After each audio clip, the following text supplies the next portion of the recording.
Mnisikilize watu wa Mungu.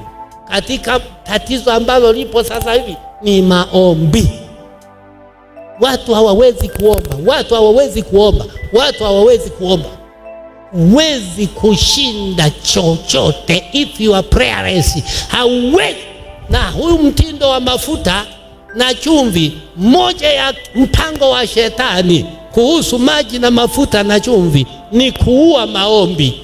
Watu wote akishapewa chupa, yeye ni chupa na maombi, ni kunyunyiza tu, ndio nguvu yake. Ni kuua kabisa maombi, watu ni kunyunyiza tu kama waganga wa kienyeji. Ole ndugu profesa,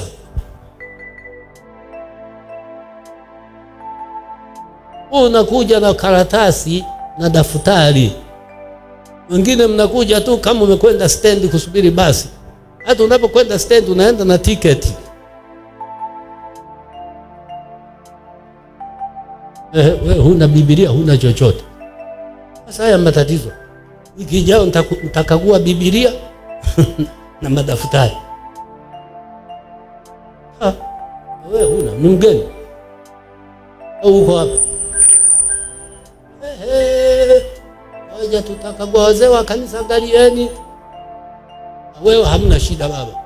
Wewe leo tukienda pale ofisini nitakukabidhi Biblia yako mpya.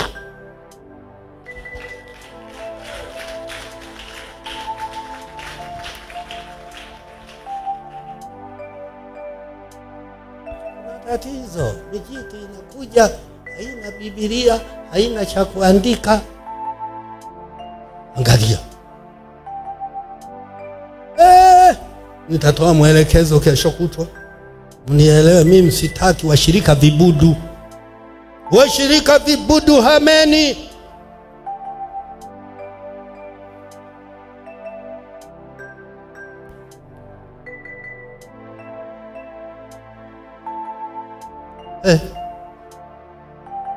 Ukija kanisani uje na Biblia ya kushika mkononi.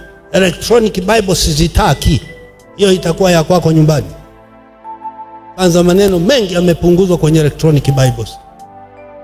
Shetani ameiba. Ya 5. Hiyo ya 4 ya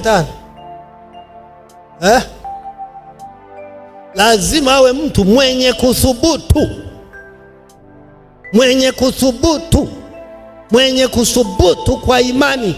Kwa lugha nyingine, awe ni mtu aliye tayari kuingia mazingira hatarishi kwa ajili ya Yesu.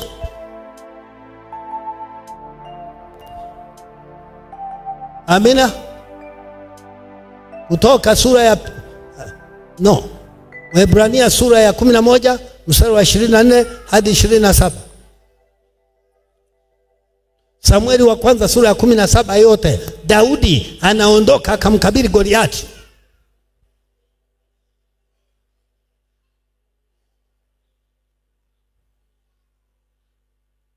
La 6,